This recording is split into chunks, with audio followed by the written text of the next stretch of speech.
Eso es, ya se está grabando, van a ser famosos en YouTube. Saluden, eso es. Aquí estamos hoy, chicos. ¿Cuál es la fecha? 3 de agosto. ¿Cuánto, perdón? 3 de agosto. ¿O de qué? 3 de agosto. Es que entendí que había dicho 2. Dije, Ah, no, ¿cómo? 3. 3 de agosto es correcto. Eso es correcto. A ver, permítanme, dejen nada más algunos ajustes aquí. Y noveno de merca. Chicos, ya nos quedan menos clases. ¿Saben lo que eso quiere decir, verdad? Ok, vamos a ver.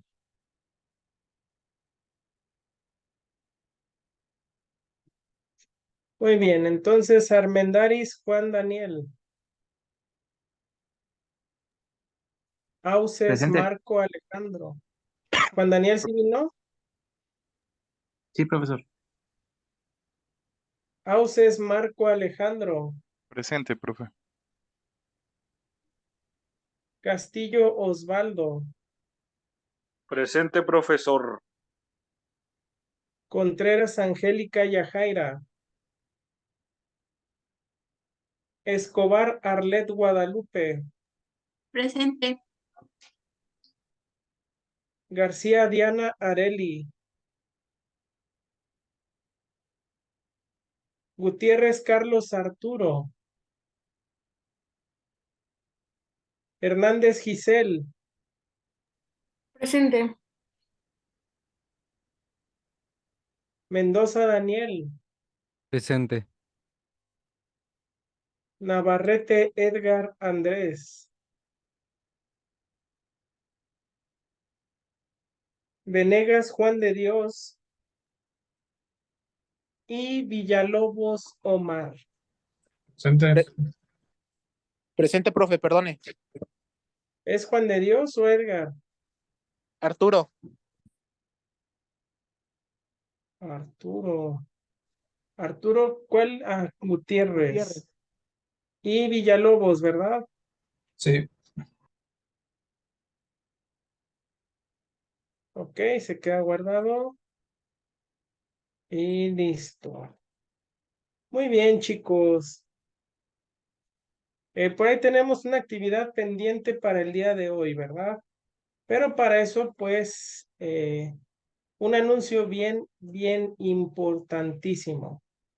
Chicos, como ustedes saben, pues ya estamos finalizando el cuatrimestre.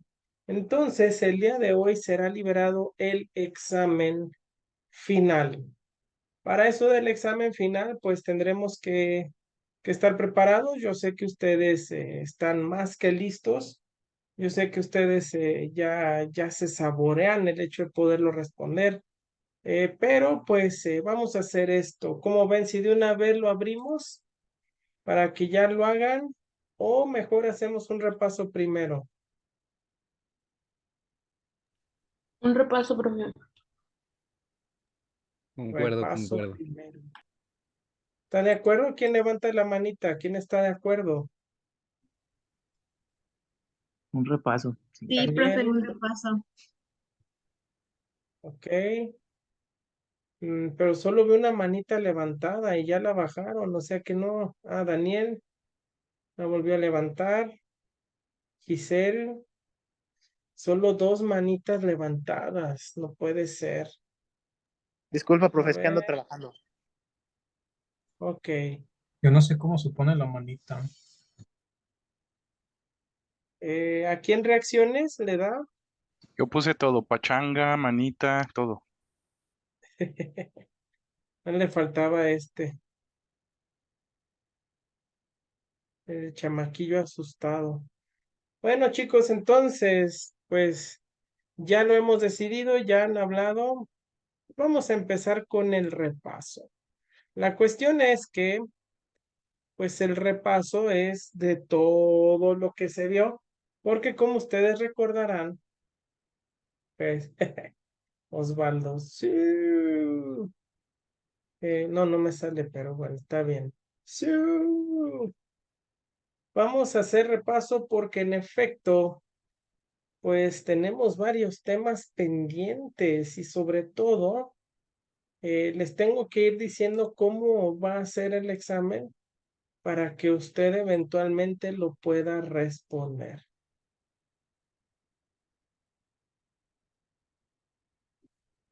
Listo, chicos, pueden bajar la manita. Ya les tomé en cuenta su voto. Entonces ya puede bajarla, Auses. Y Omar también. Eso es.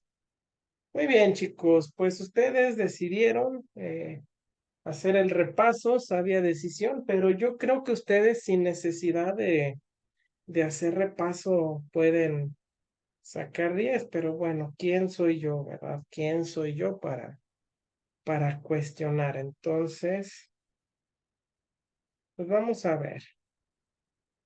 Como ustedes saben, pues la materia trata sobre la filosofía y la ética. Entonces, pues, ¿qué vamos a repasar? Pues eso, filosofía y ética. Listo. Ok, vámonos por partes. Semana 1. En esta simplemente vimos las reglas de la clase y además de eso, pues ustedes tenían que repasar o participar sobre qué consideran que es la moral y ética. No se preocupen, las definiciones ahorita las vamos a ver, porque básicamente todo viene aquí, aquí y aquí y aquí.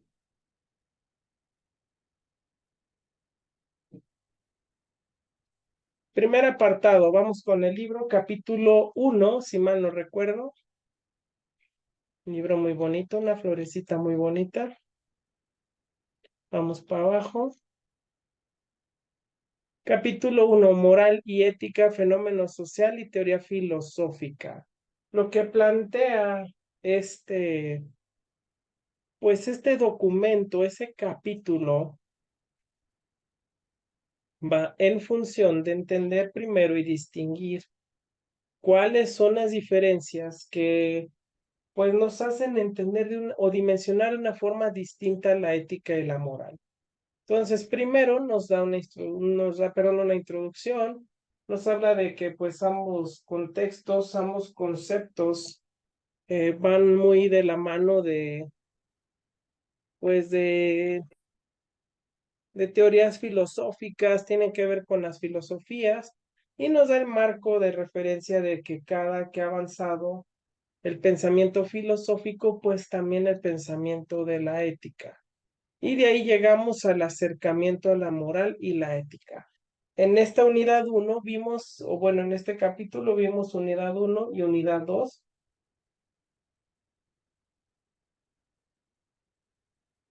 Vamos a ver, siendo la unidad 1, moral y ética, y unidad 2, principales modelos. Entonces, lo que vamos a hacer, chicos, es, me voy a ir un poquito salteado, porque como ustedes recordarán, tomamos también temas del libro. Entonces, para no estarnos regresando, que si vimos esto, luego que en orden vimos aquello otro, al final el repaso es general. Ustedes saben que para este segundo examen, para este examen final, pues tenemos que repasar todo lo visto. Entonces, ahorita no importará tanto si lo vemos en orden, porque al final del día, pues, orden de factores no alteran el producto. Y pues vimos todo lo que, bueno, mejor dicho, vamos a repasar todo lo que vimos pues en todo el curso sin importar tanto el orden. Entonces, primero vamos al primer capítulo, el fenómeno social y la teoría filosófica. Nos habla, bueno, del descubrimiento de la moral. De hecho, este documento, este capítulo, nos plantea la idea básicamente de que si no hubiera una moral, o que, mejor dicho, pues las sociedades, los pueblos de seres humanos han planteado la idea de generar pues este discurso de moral, pero no es simplemente nada más porque haya pues un marco de hablar o de tener, pues digamos, definido al sujeto, o mejor dicho, retenido, sino que nos da el contexto de que desde nuestra sociedad debe existir este concepto de una moralidad, de lo que está bien, de lo que no está bien, porque eso nos permitirá ser parte de la sociedad en la cual pues nos estamos desarrollando. Entonces, la importancia de la moralidad es entender que sin esta, pues no habría un orden social. No diría que contrario, pero no, mejor dicho, sería complementando la idea de la ética, en donde pues sí, ambas buscan un comportamiento humano más enfocado en el desarrollo, en la racionalización, en los valores, sin que tengamos la necesidad de estar cuestionando. Pero pues dando la referencia de que la moral pues tiene una conceptualización, y la ética tiene una conceptualización aún más profunda de lo que viene siendo la moral, de lo bueno y de lo que debe hacerse en un entorno social. Entonces nos habla de esta parte del por qué las sociedades pues empezaron a desarrollar pues este código de la moral, que en un entorno, como veremos más adelante en otra teoría, pues era necesario. Es necesario que en las sociedades pues existan estos referentes de comportamiento. ¿Por qué? Bueno, porque eso va a permitir al sujeto instaurarse dentro de la sociedad en la cual se está desarrollando. De ahí vienen otros términos como el de la doble moral. Ahorita todavía no nos define la moral, pero ya nos mete en el concepto de la doble moral y nos dice que, bueno, la doble moral es cuando hay un relativismo de principios o normas morales.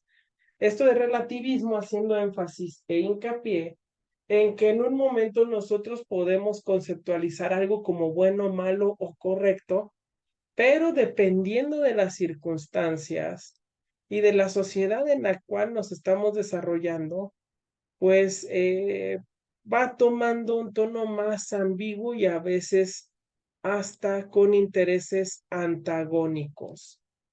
Por ejemplo, hay sociedades donde pues el defenderse de una manera, digamos, letal es perfectamente bien definido, bien permitido, pero en nuestra sociedad, pues a veces preguntamos, ¿verdad? Si está mal o si está bien acabar o terminar con la vida de alguien. Y pues a veces decimos como primera respuesta que no, no está bien.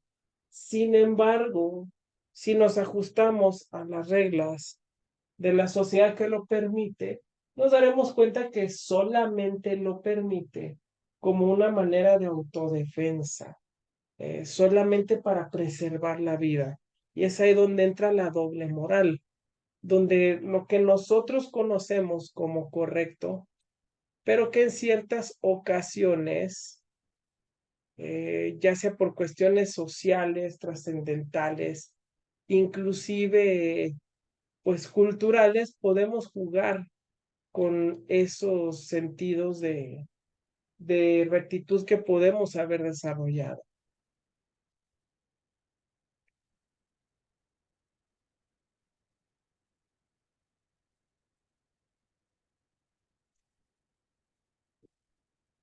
De ahí vamos a pasar ahora sí, de manera concreta, a la moral y la ética. Por etimología podemos entender que ambas pues tienen un significado muy similar. Si lo vemos por su etimología, estaríamos hablando del estudio de las costumbres y comportamientos. Pero, pues, para entender que ética y moral no son la misma cuestión, pues se han hecho distintas restricciones, distintas conceptualizaciones para poder distinguir un estudio del otro. Y es ahí como podemos definir a la moral como el conjunto de reglas o normas de comportamiento en que se establece la distinción entre lo bueno y lo malo, perdón, lo bueno y lo malo, como criterio de perfección humana. ¿Todo bien allá, chicos? Creo que alguien tiene prendido su micrófono. Es Edgar. Edgar. ¿Todo bien, Edgar? Eso es, muchas gracias. Entonces, ya como definición de moral, pues es el conjunto de reglas o normas de comportamiento en que se establece la distinción entre lo bueno y lo malo. Decíamos que tiene un trasfondo social y que por ende al nosotros aprender en una sociedad lo que es lo bueno y lo malo, pues actuaremos en respuesta a la perfección humana desde ese entorno, desde ese contexto. Es decir, aprenderemos qué cosas buenas o malas, pero les daremos la dimensión según el entorno en el que nos encontremos. Entonces, por ejemplo, si a mí me enseñan que esto es bueno, que X comportamiento es bueno, yo lo tengo que replicar, pues más que tener que replicarlo, lo vas a hacer porque ya lo estás aprendiendo y porque tú estás fomentando o estás formándote un criterio. Si esto es bueno o esto es malo. Si es bueno, lo hago para un beneficio. Si es malo porque me perjudica, entonces no lo hago. ¿Y cuál sería entonces la definición de la ética? Bueno, la ética es el estudio sistemático de la moral. Esta no se limita al estudio sociohistórico de la moralidad. Al intentar fundamentar la bondad de las conductas, la ética se vuelve disciplina normativa, es decir, no se queda solamente con lo que en determinada sociedad o cultura me muestran como bueno o malo, sino que además busca una forma de crear una regla y por ende una sanción. La moral, pues básicamente es el comportamiento bueno o malo que aprendemos, pero la ética es la regulación de esos conceptos de bondad o maldad y además equiparándolos a un tipo de consecuencia. En este caso, a una sanción que va en función de lo que se va rompiendo. Chicos, preguntas hasta aquí. Todo bien, profe, todo bien. Ok, vamos a continuar. De aquí nos vamos a quedar solo con eso, chicos, las definiciones. Vimos moral, ética y doble moral. De ahí vamos a pasar al capítulo 2, que fue el que vimos más recientemente. Bueno, uno de los que vimos más recientemente, donde estudiábamos distintos aportes filosóficos, distintas teorías que le dan forma a este estudio sistemático de la moral.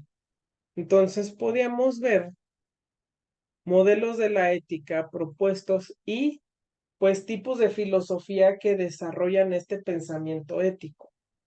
¿Por qué? Bueno, porque podemos notar que en algunos casos puede haber hasta tipos de ética que se contraponen incluso a algunos modelos.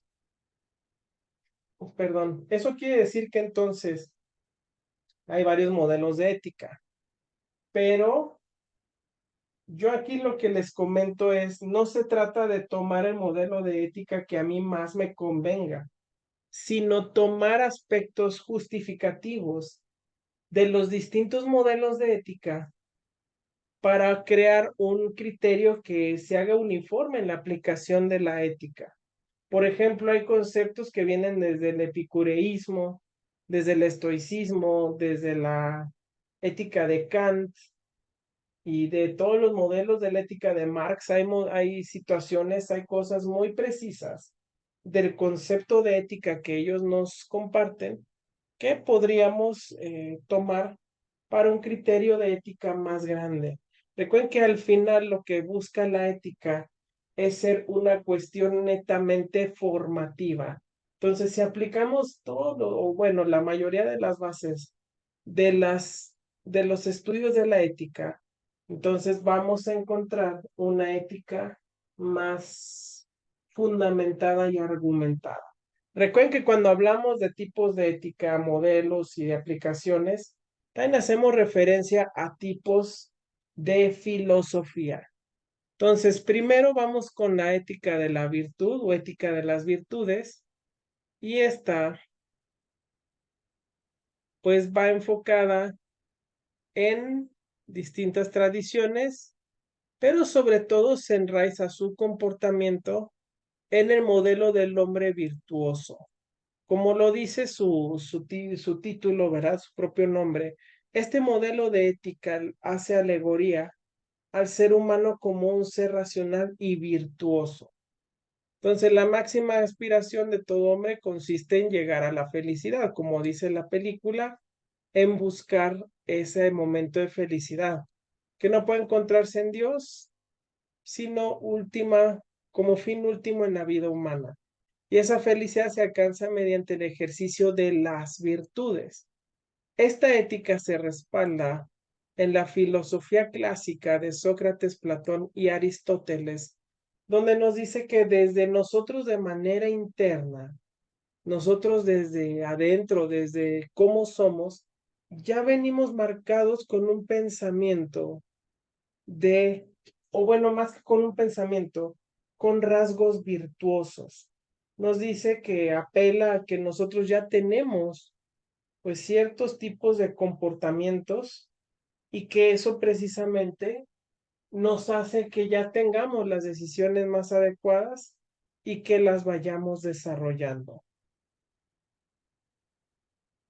¿Qué representa esto de la virtud? Bueno, que al ser una parte del ser humano, la virtud, es por medio de esta por la cual llegaremos a una felicidad. Y que nuestro fin último como seres humanos, pues es buscar precisamente esta felicidad y que el abrirnos camino por medio de pues de la aplicación de estas virtudes, entonces estaremos en una sociedad más balanceada, ahora sí que pues con más ética y por ende mayormente funcional. Digamos que el sentido de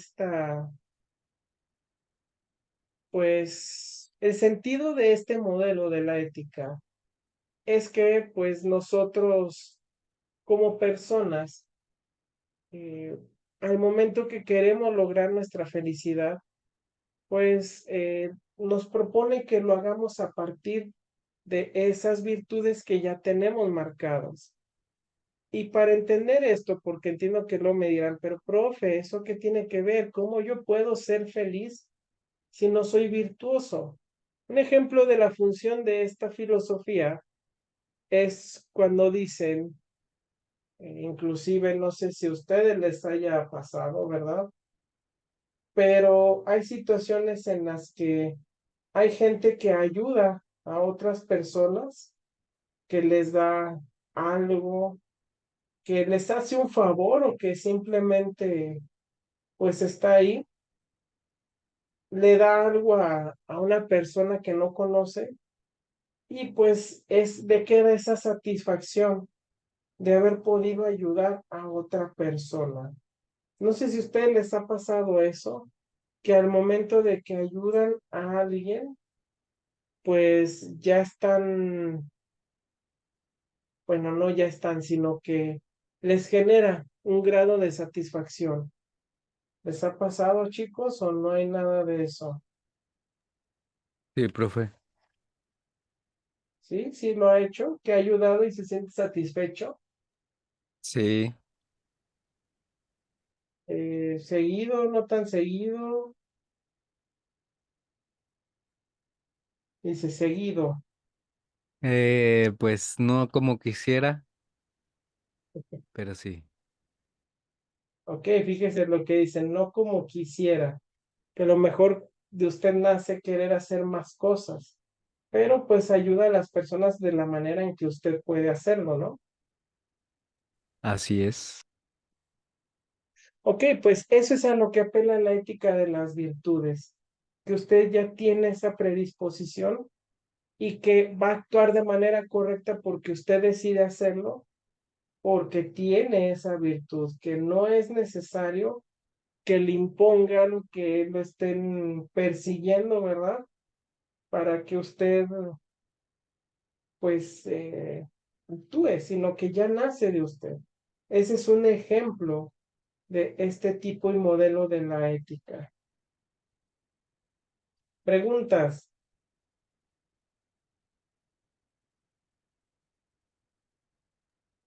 ¿Todo Dudas. bien? Muy bien. Muy bien.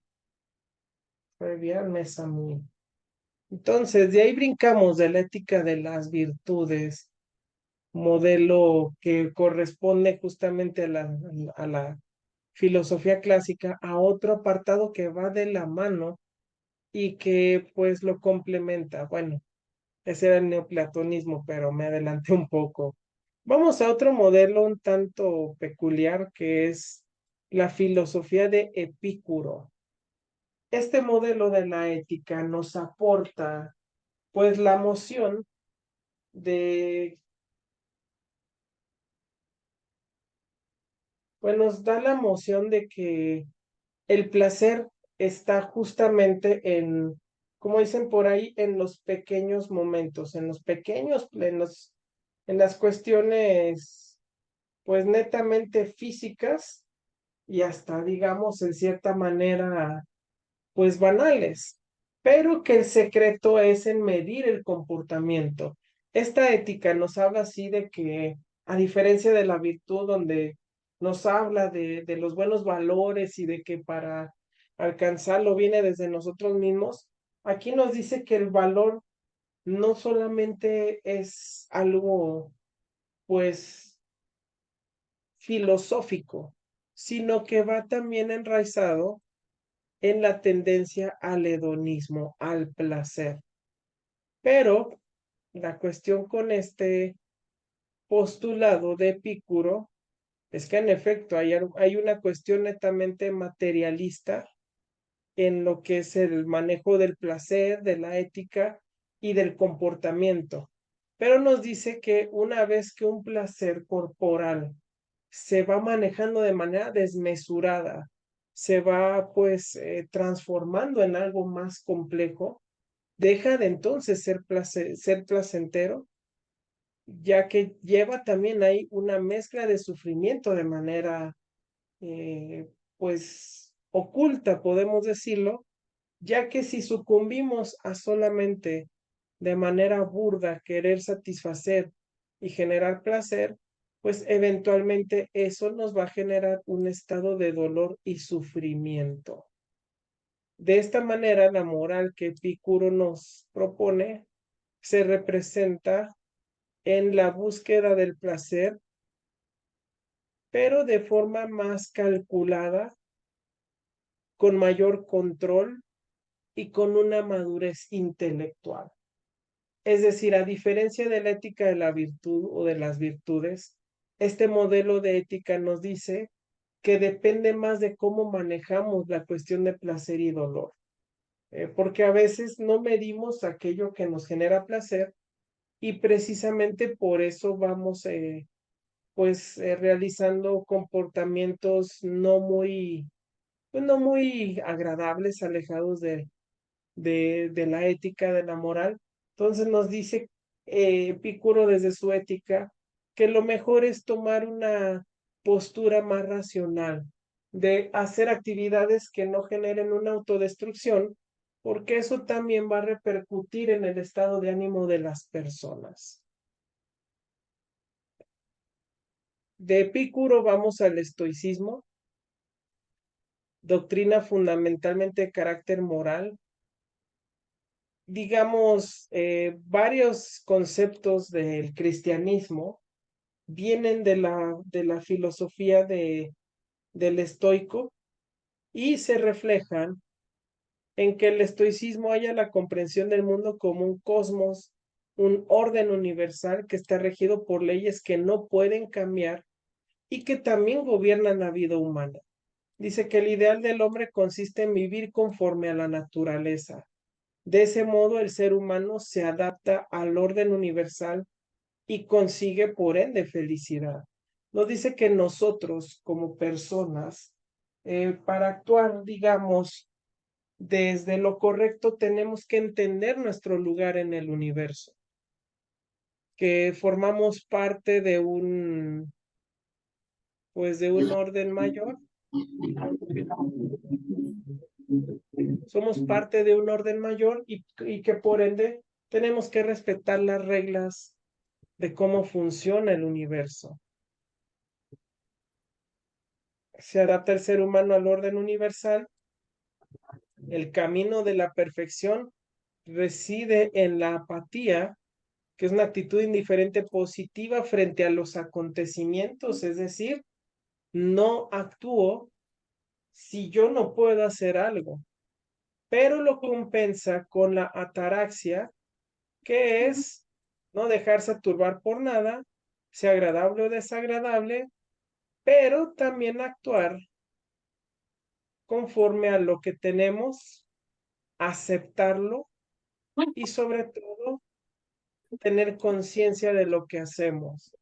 En pocas palabras, la doctrina del estoico es: acepto lo que no puedo cambiar, eh, evito la angustia por aquello que yo no puedo cambiar, por aquellas leyes, por aquella, pues, digamos, resistencia que yo pudiera tener. Y en cambio lo convierto en una cuestión positiva de entender que yo no tengo control sobre las cosas, pero eso tiene una contraparte y es donde viene la ética. No controlo lo que yo, o bueno, no respondo ante lo que yo no puedo controlar, pero ante aquello que sí me corresponde actuar, lo hago sin apego, sin resistencia y entendiendo que es parte del orden. Lo que yo no puedo cambiar, lo acepto, pero identifico lo que puedo cambiar para generar entonces un mundo más equilibrado. Digamos que hasta cierto punto la ciencia del estoico, la filosofía del estoico, se contrapone en cierta medida a lo propuesto por Epicuro. ¿Por qué? Porque pues la cuestión con Epicuro, la filosofía de Epicuro, versa sobre el placer y el estoico no. Versa sobre su postura ante el mundo y el no dejarse envolver por cosas mundanas. Cosa que Epicuro se va mucho sobre el placer de lo corpóreo, pero tomando ambos una postura de actuar, primero de aceptar y de actuar, para posteriormente generar un comportamiento. Ahora sí, neoplatonismo, siguiendo la escuela de Platón, ya que nos habla de que su ideal propuesto para alcanzar la felicidad enfatiza en el cultivo de la sabiduría mediante la contemplación y mortificación de todos los deseos sensuales que provienen del cuerpo. Es decir, esta filosofía contraria a hasta cierto punto lo que propone Epicuro, nos dice que pues el ser humano tiene una cuestión más profunda de sí mismo, una emanación, un alma, y que a partir de esta alma tenemos realidades entre unidad y perfección, y que la imperfección la encontramos en toda materia. Digamos, chicos, esta es una reinterpretación marcadamente religiosa y recoge la tendencia mística del hombre al sumergirse en la divinidad. Esta tiene una reinterpretación de la ética de las virtudes que acabamos de ver, ya que eso de la virtud lo cambia por la divinidad en el ser humano. Al ser humano, a ser capaz de esta conciencia, de manifestar esta alma, esta conciencia divina, entonces también es capaz de, pues, generar comportamientos buenos y, como diría el otro modelo, y reaccionar desde la virtud del propio ser humano. Se es uno con el ser perfecto, primero y absoluto. Pocas palabras, como dicen en la religiosidad, el ser humano es uno con Dios y a partir de esta divinidad, de esta emanación del alma, tiene las herramientas para poder elegir siempre pues lo que es correcto, para evitar ser corrompido por elección propia. Muy parecida, pero pues solamente cambia algunos términos. Hasta aquí preguntas, dudas. Creo que voy un poco rápido, pero es porque se nos acaba el tiempo. ¿Dudas? No, profe, creo que todo bien, va bien. Ok.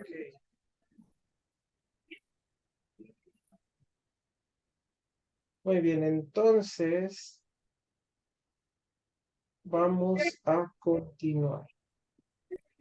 De ahí brincamos a una ética que no habla de lo interno, del placer, ni habla de mi postura ante el universo, digámoslo.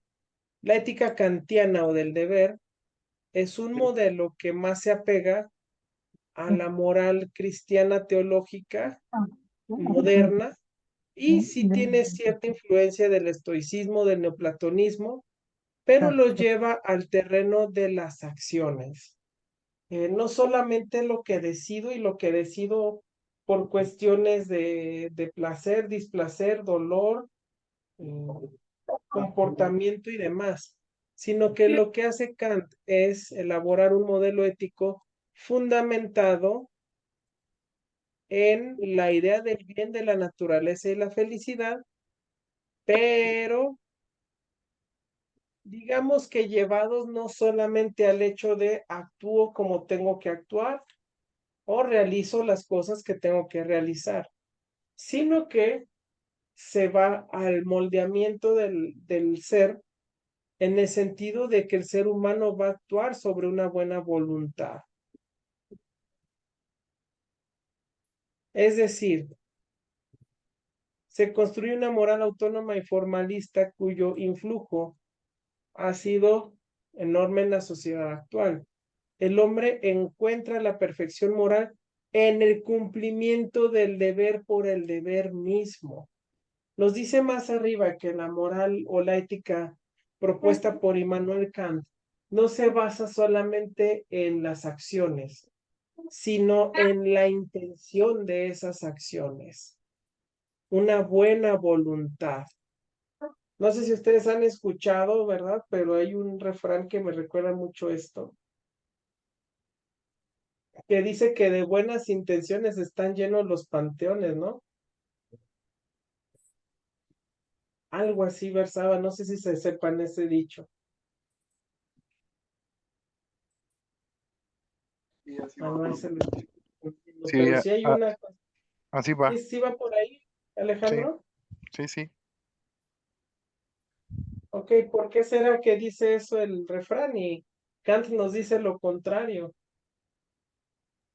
Pues yo creo que el refrán hace más, es más noción a que no todo se puede quedar en buenas intenciones, ¿verdad? Tienes que actuar, si no, pues tu buena Exacto. intención solamente va a morir. Ujú. Y Y Kant, fíjese que no. Diga. sí, y Kant hablaba más sobre actuar y hablar poco, ¿no? Ujú. Pero hay una cuestión oculta. Dice aquí buenas intenciones sin importar las consecuencias.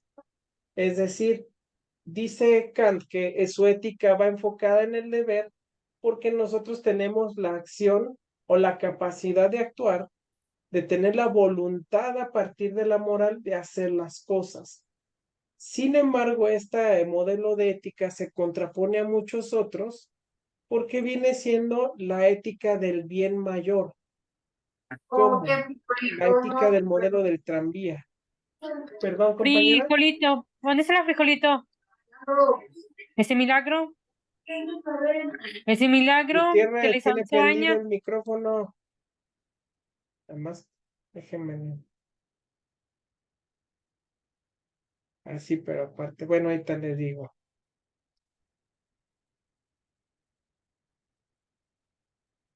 Ah, permítanme, chicos.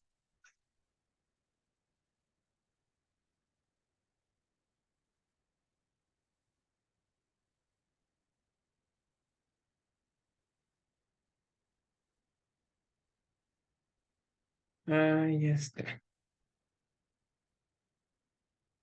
Les decía que además no solamente se trataba de la acción, sino que esta, por ejemplo, se va en la ética que les mencionaba del tranvía.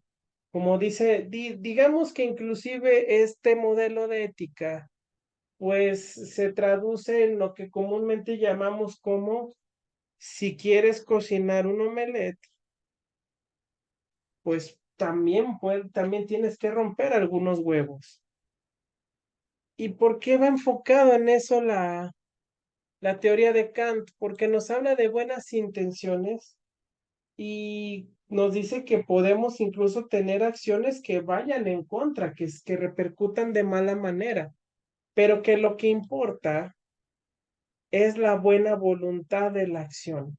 No importa si la cuestión sale mal, actuamos por el deber y por la buena voluntad. Entonces les decía que inclusive equiparándola a lo que vimos en el examen, en la resolución de dilemas, el hecho de que ustedes hayan decidido, por ejemplo, torturar a la mujer de un terrorista, pues nos habla de una ética kantiana hasta cierto punto, porque nos esforzamos en pensar que estamos haciendo lo correcto y de buena voluntad, y lo reducimos a una acción. Bueno, es que tengo que salvar, pero pues no importa, ¿verdad? Si hago un daño. Sin embargo, hay algo más profundo. ¿Se acuerda su respuesta de ese dilema, Auses? Sí, profe. ¿Se acuerda qué respondió? ¿De cuál dilema? Del de...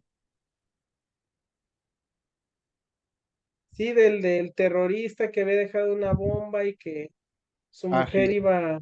no, que yo recuerdo que contesté que, eh, que no le haría nada a la esposa, porque pues ese, aunque hay un bien común más grande, pues primero está la ética del trabajo, donde pues tú no puedes a un inocente hacerle un daño directo y el otro daño sería un poco indirecto, o sea, aunque sí va a pasarle a más gente, tú no lo hiciste directamente. Entonces Ujú. no lastimaría a la persona porque ese sí sería un daño que yo llevaría a cabo directamente. Algo así. Así es, ¿y se acuerda también de dónde justificó esa respuesta? En que Sí, no puede lastimar a alguien porque es deber de... sí, es un, por la ética laboral, creo que puse. Ujú. Sí, o sea, que tú, o sea, era un policía y entonces él tenía que ayudar y proteger a la persona sobre, pues sí, o sea, no tenía él por qué lastimar a nadie para un mayor bien. Así es. De hecho, le comento y le invité a que también participara, porque justamente esa es la ética kantiana. Le digo que puede utilizarse en el dilema del tranvía, pero la realidad es que sigue teniendo una base sólida en la ética, y es la ética profesional. Me decía que tiene fuerte influencia del estoicismo, del neoplatonismo, porque sigue siendo de la virtud. Solamente que aquí nos dice Kant que además de eso, de la virtud debe haber una buena voluntad en nosotros para hacer lo que es correcto. Y además de eso nos da la palabra deber porque nos citan que tenemos la obligación de actuar de manera correcta. Ahí ya nos quieren marcar eso, tenemos la obligación de actuar de la mejor manera. ¿Sale?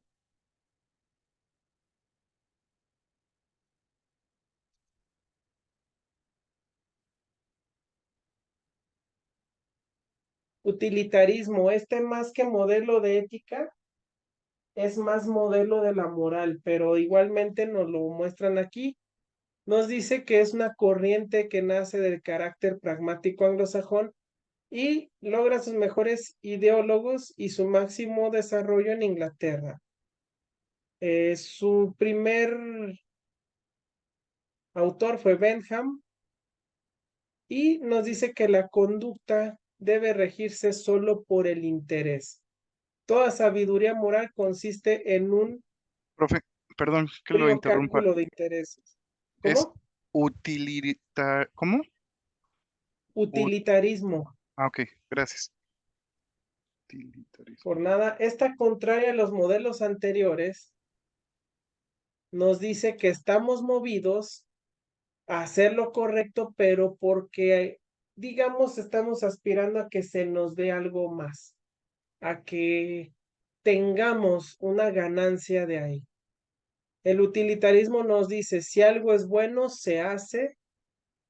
Si no es bueno ni me deja algún bien, entonces no hay utilidad, por ende, no lo hago.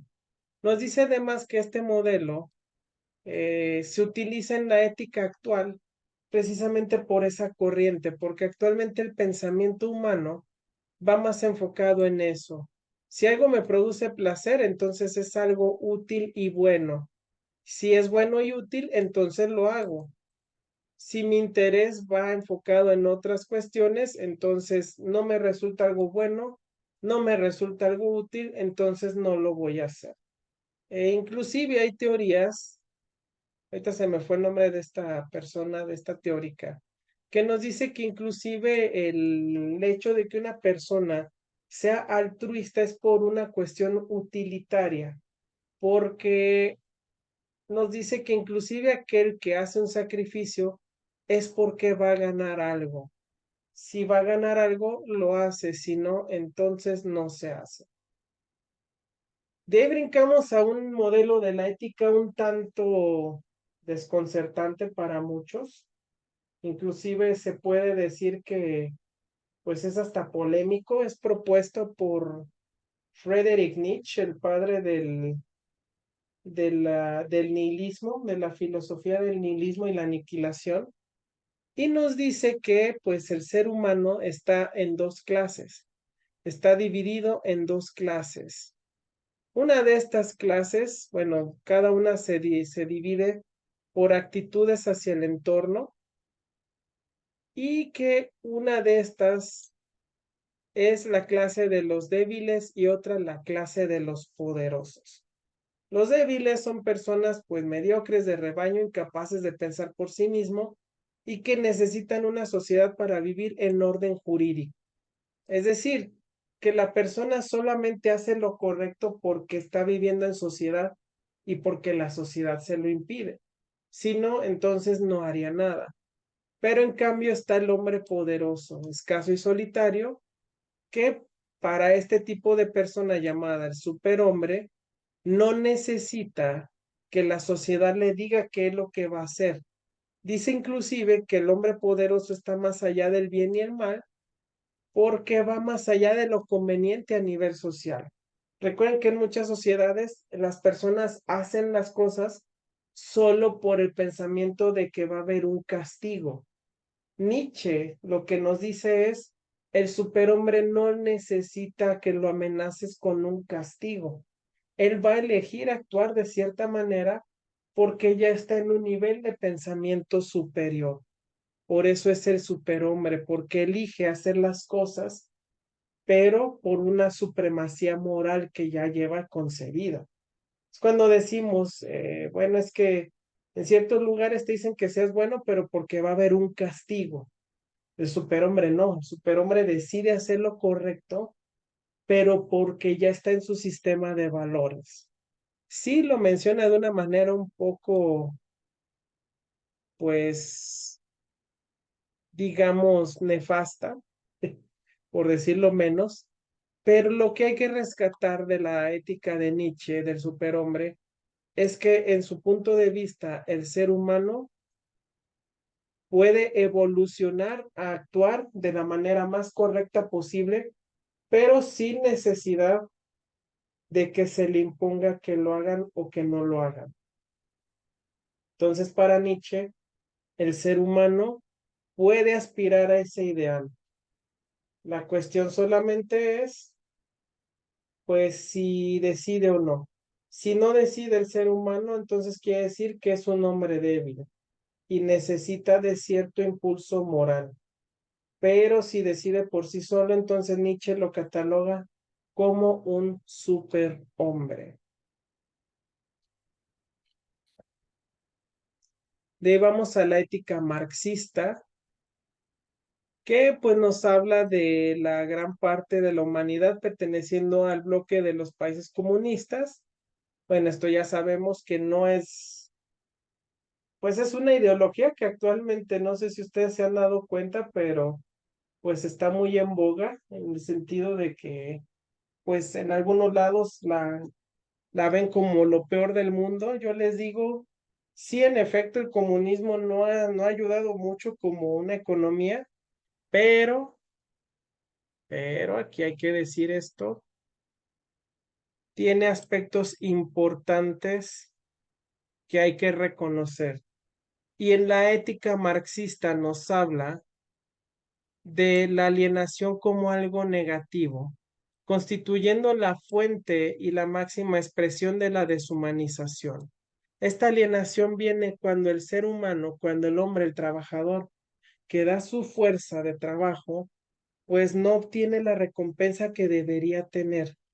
Es cuando el ser humano ya no siente el resultado de su trabajo como parte de sí mismo.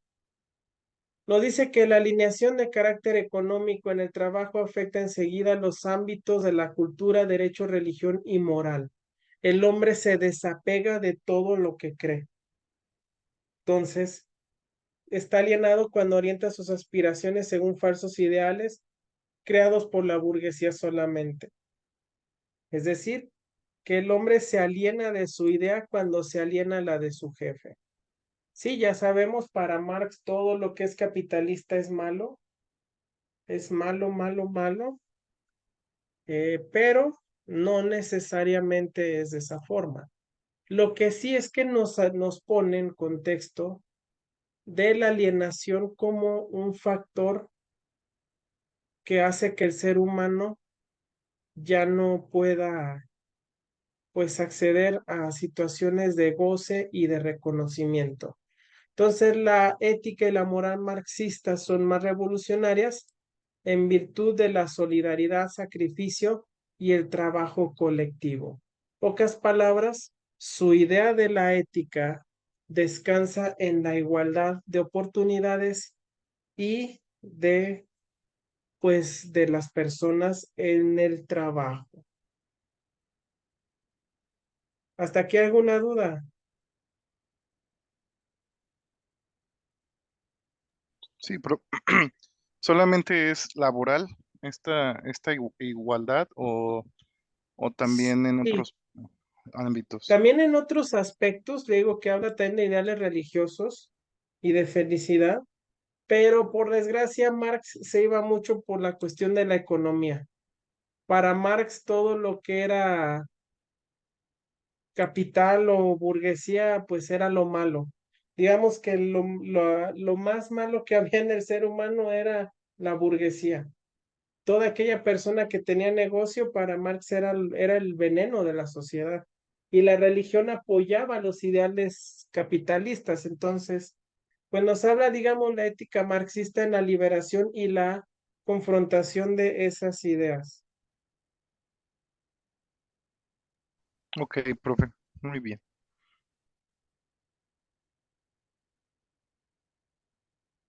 ¿Alguna otra pregunta, chicos?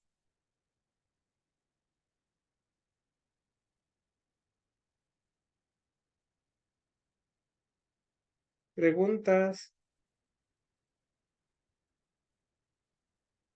No, profe, todo bien.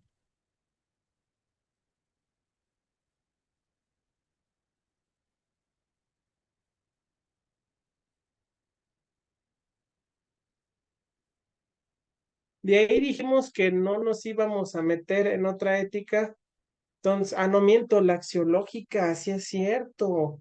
Se me estaba olvidando, chicos. Qué bueno que me acordaron.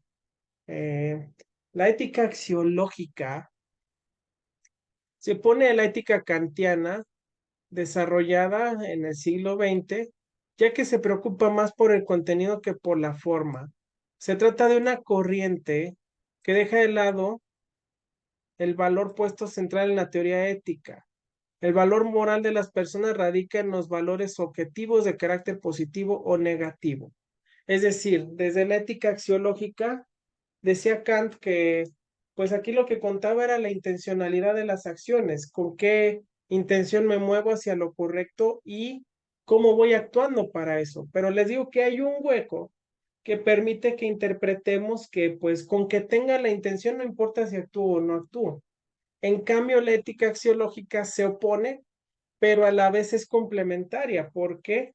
Porque se opone a la idea de solamente tener una intención. Nos dice la ética axiológica que la intención no es lo prioritario, sino que lo importante aquí es cómo accionamos, cómo actuamos, pero, pero desde los valores universales.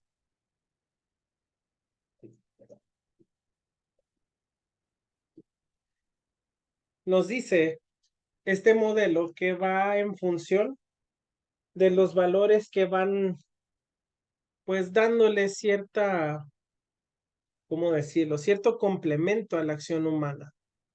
Es decir, pues no solamente que actuemos desde nosotros mismos, sino apoyados en la universalidad de los valores, en lo que representa, por ejemplo, la responsabilidad, que el ser humano se rija bajo esos valores para poder actuar. Digamos, le quita la responsabilidad al ser humano de pensar por sí mismo, pero se enfoca en el contenido, se enfoca en que al final del día decidamos hacer lo correcto porque ese sistema de valores y creencias ya es parte de nuestro día a día. Aquí el valor es un ideal, un comportamiento que todo ser debe, pues, de manera objetiva intentar recrear.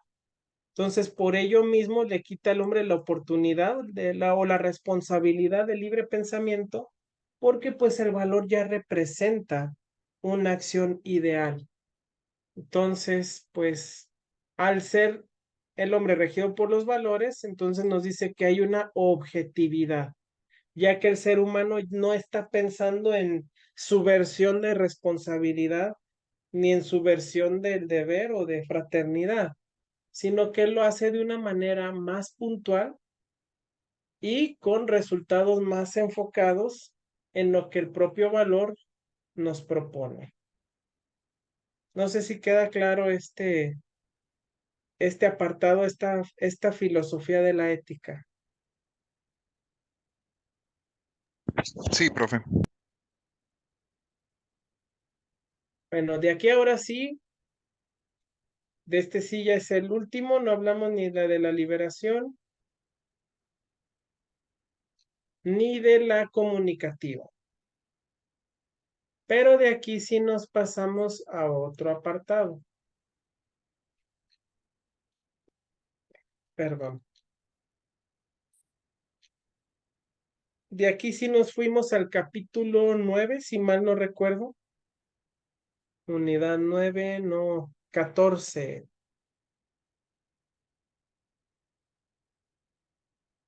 Ética y moral profesional.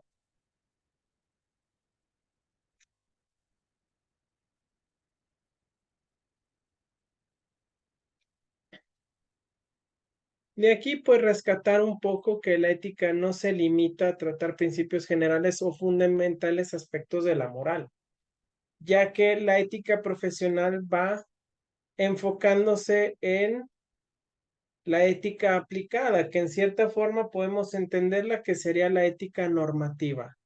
¿Pero cuál es la diferencia? Bueno, que en la ética profesional es el conjunto de códigos que dan sentido a una práctica profesional. De igual manera, chicos, de aquí a lo mejor no nos vamos a basar tanto porque ya viene el término de ética profesional ¿en dónde? En la otra página donde vimos los tipos de ética. Aquí, chicos, también les voy a pedir que tomen nota, no se confíen, porque también puede que les pregunte de este apartado. Entonces, todo lo que vimos se resume justamente en esto, el conjunto de convicciones y normas que regulan el ejercicio de una profesión, pero que cobra una mayor relevancia porque justamente pues va delimitando el comportamiento del ser humano al momento en el que está ejerciendo una profesión. Otro apartado, sí, también me voy a basar de esto, de los tipos de ética, pero había otro apartado que nos faltó la vez pasada y que aquí viene. Y es la teoría del contrato social, chicos. El contrato social nos dice que es una explicación del origen del poder político y nos dice que en un principio el Estado no existía. El hombre vivía sin poder político sumido en la naturaleza. Vivía en estado natural y se regía por leyes de la naturaleza. Este estado se llamaba el derecho natural. Y el derecho, bueno, perdón, sí, el derecho natural nos dice que según las leyes cada individuo tiene libertad absoluta de hacer cuanto quiera, incluso dañar a sus semejantes. Esto es el derecho natural. Y de aquí nos habla del contrato social. Es la teoría que nos dice que el hombre vivía sin poder político. De ahí que vemos dos tipos de contrato social, uno propuesto por Hobbes y otro por Rousseau. Hobbes nos dice que el ser humano pues piensa que el estado natural para los hombres es la guerra de todos contra todos. Nos dice inclusive a manera de definición que el hombre es el lobo para el hombre, que en este estado cada cual tiene libertad ilimitada, pero que había una desventaja. Al todos hacer lo que queramos, estamos movidos por la inseguridad y el miedo, porque si el derecho natural nos dice que yo puedo hacer lo que quiera, a quien quiera y en el momento que quiera, pues eso quiere decir que otro también puede hacer lo mismo conmigo.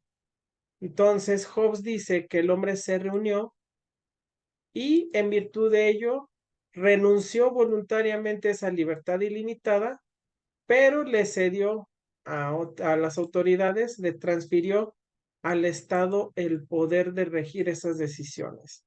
Pero el Estado residiendo en un monarca con poder absoluto, porque de esta manera entonces no habría peligro de que hubiera pues duelos de ideologías y por ende solamente un tipo de poder.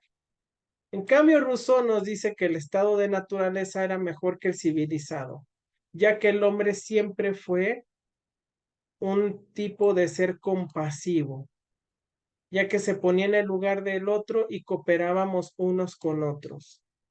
Esto hasta que alguien un día decidió que existiría la propiedad privada. Ese día en que el hombre se le ocurrió acercar un terreno y decir, es mi terreno, y otros obtusos le hicieron caso, a partir de ahí el hombre empezó a ser menos compasivo con sus congéneres.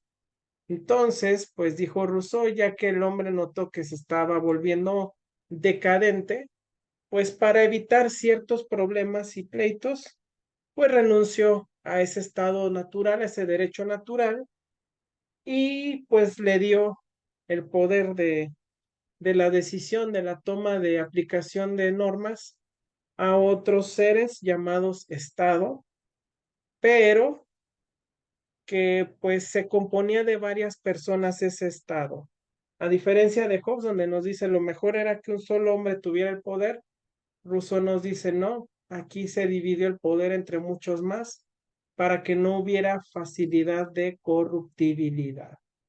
Entonces, recuerden, vimos contrato social, vimos los tipos de ética, las filosofías y ética, y también tipos de ética desde lo normativo, descriptivo, religioso, laico, cristiano, virtuoso, profesional, médico, de fin de la vida, medio de comunicación y ética del deporte. Estas se las menciono de forma rápida porque ya las vimos, ya las repasamos y porque se empieza a acabar el tiempo. Entonces, chicos, ¿dudas?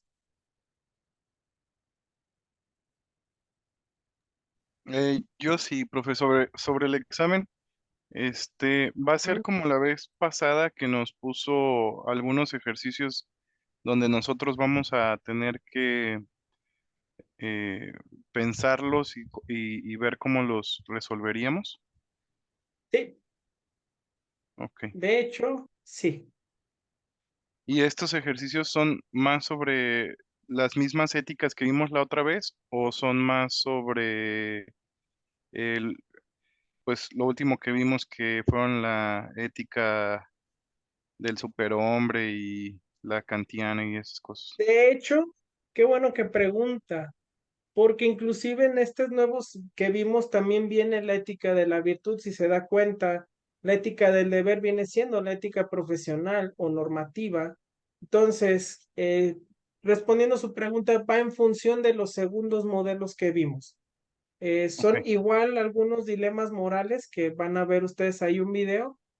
Igual la misma dinámica, usted me pone el tipo de ética con el que resolvió, evidentemente apoyándose en los modelos que vimos en esta de segundo parcial, los que acabamos de repasar, pero sobre todo la resolución que usted daría a ese dilema. Ok. Muy bien, profe. Maestro, ¿y cuánto durará el examen? ¿Una hora igual? Creo que sí, déjenme checar, consultar. Vamos a ver, porque no les quiero echar mentiras.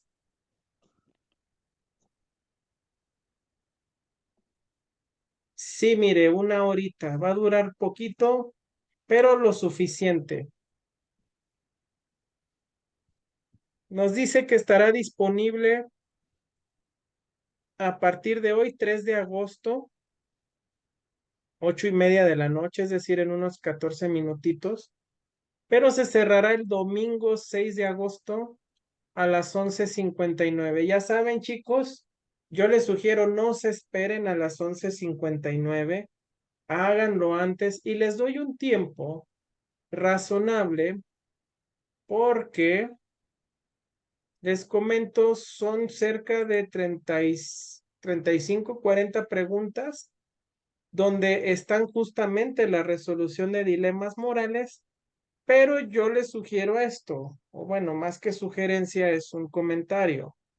Media hora fácilmente lo puedes hacer en los primeros ejercicios porque sí también viene correspondencias de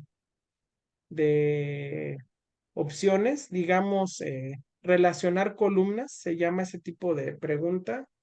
También viene evidentemente lo que es preguntas de opción múltiple. Ese apartado, esa primera parte, si lo quieren ver de esta forma, pues se llevaría la primera parte del examen, media hora. La otra media hora para la resolución de dilemas. Chicos, acuérdense, un punto por modelo de ética que resuelve ese dilema y el otro punto por la resolución adecuada del mismo. ¿Mm?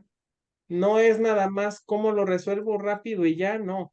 Es qué hago, bajo qué razonamiento yo lo resuelvo y eso te da un punto, pero otro punto va a ser qué modelo de ética me va a ayudar. Entonces, si son 7 dilemas, pues máximo son 14 puntos. Si son 5 dilemas, 10 puntos. Si son 6, ya saben, 12 puntos. ¿Quedó claro, chicos?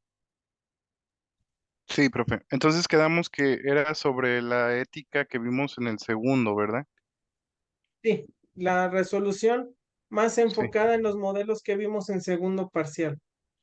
ok. Muy ¿Sale? bien. Ujú. Otras aclaraciones, chicos. Recuerden que el examen es secuencial. No salten pregunta hasta que ya hayan resuelto la pregunta anterior. No, no se confíen, ¿verdad? Si está para una hora, lo mejor lo haces rápido. Nadie te lleva a las carreras. Velo leyendo con calma, tranquilo, tranquila. Resuelve, listo. Pero una vez que cierras y mandes, hasta la próxima sesión, vamos a ir viendo la resolución del examen. Hay unas de esas preguntas de los dilemas, pues evidentemente las resuelvo de manera manual, yo las califico de manera manual. Entonces, hasta la próxima clase podrás ver bien cómo es tu calificación de examen final. Y pues secuencial, aproximadamente 1 minuto por pregunta, entonces no tiene ningún problema. A lo mejor ahorita hago algún ajuste, es posible que les dé un poquito más de tiempo, pero pues sería eso, sería todo. Son aproximadamente, sí, a lo mejor les doy un poquito más de tiempo para que no tengan problemas. Pero chicos, acuérdense, es de un solo intento. Traten de dejar un espacio solamente para resolver el examen, porque una vez ya pase, resulta que a lo mejor no hubo luz en mi colonia, se me acabaron los datos, pasó esto, no va a haber oportunidad, chicos. Entonces, denle el tiempo, resuélvanlo, hasta que estén seguros de una respuesta, pasan a la siguiente y pues sería todo, chicos. La próxima clase vamos a ver la resolución, o mejor dicho, vamos a hacer esto. Primero nos vamos a enfocar en la evaluación continua y la retroalimentación de calificación. Y si nos queda tiempo, que es probable que no, lo que nos quede tiempo va a ser para retroalimentación de examen. Si no lo terminamos, pues la sesión final la dedicaremos a la resolución de los dilemas de este segundo examen. ¿Quedó claro, chicos? Oiga, profe, Sí, Muy bien, chicos, pues no me queda más que pedirles oiga, prendan profe, su camarita profesor, y desearles mucho éxito profe, en su examen final. profesor, profe, le habla Osvaldo. Dígame, Osvaldo, es que nos entrecorta un poquito. ¿sí me escuchó? Sí, Quería preguntarle si no podía dejar hasta el lunes el examen, profe. ¿sí podía qué? Dejar abierto el examen hasta el lunes. Háblelo con su coordinador porque yo tengo una instrucción que hasta el domingo y de hecho, si se da cuenta, son muchos días. Es todo el viernes, todo el sábado, todo el domingo y todavía una parte de hoy. Entonces, pues comprenderá que es mucho tiempo, no puedo darle más. Ah, Yo le bueno, es que iba a sugeriría salir para fuera el resolverlo sábado, ahorita. por eso estaba. Pero pues igual ¿Cómo? entonces iba a salir fuera el sábado, pero igual entonces platico con el Cordy. Mire, yo le sugiero lo haga hoy o mañana, porque le digo, le estoy dando mucho tiempo también. Ujú. Ya, ya está, entonces, así lo hacemos. ¿Vale? Muy bien, Ya chicos, está. prendan su cámara para despedir la clase y nos vemos por aquí el próximo jueves para ir viendo retroalimentación de calificación y pues ya casi terminar este curso, ¿sale?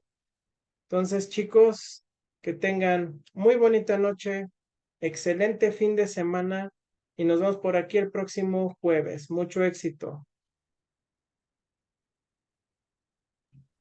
Gracias, Bye. profe. Gracias a ustedes, nos vemos.